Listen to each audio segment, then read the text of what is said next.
Kristin Messerli with Cultural Outreach, and today I'm interviewing Risha Grant, a diversity consultant.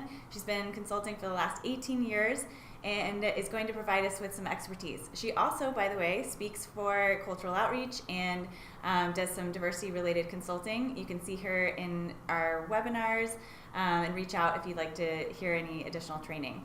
So Risha, my first question for you is why should businesses think about diversity and inclusion? Why does it matter? Diversity and inclusion is so important to your bottom line. I think a lot of companies, they don't think about it that way because they're so used to just doing the mainstream marketing. They're used to really focusing on television and print and whatever other broadcast or even online. And not that those things aren't great, but when you think about they may not be reaching a part of the community or parts of markets that could really make a difference to your bottom line. Diverse markets account for 14 trillion, that's with a T, dollars in spending power, and this is disposable income. So to go after that, if you looked at what would 0.5% do for your bottom line, it's totally worth it. Mm-hmm.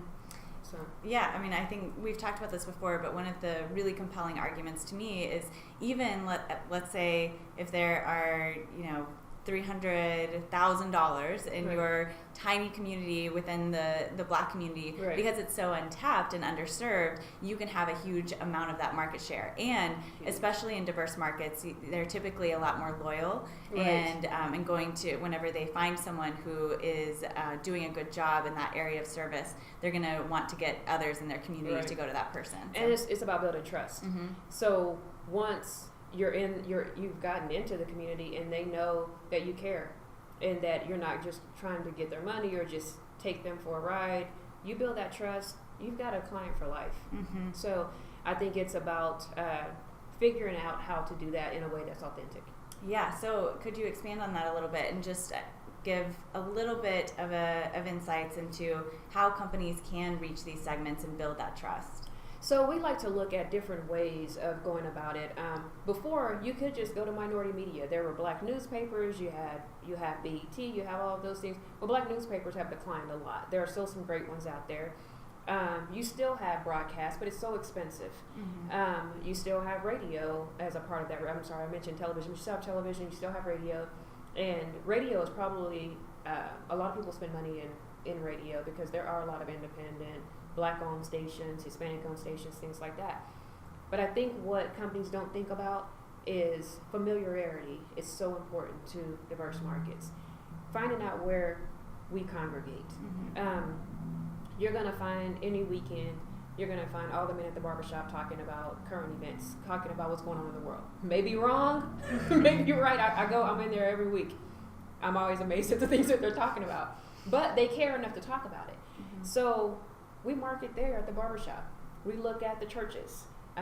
Churches are still a big deal in minority communities. Not that they aren't in the mainstream community, but they carry a lot of impact. When something happens in our community, we run to the church. So churches are a great way. Community centers, your Ys, your YMCAs, your YWCAs. You've just got to look at different nuances, a different way to go after diverse markets. Yeah, and then don't give up right away. We were talking about this before, where if you start to build trust or build a presence in a particular community, you have to keep going and keep meeting with the community leaders and showing that you're committed and invested in their community. So, and I'd like to add, especially in the African American community, we're not a monolithic community. Mm-hmm. So don't go talk to that one leader, the largest church in that community or the most popular barbershop and say, I talked to Pastor whoever, and so this is a great way to go about it.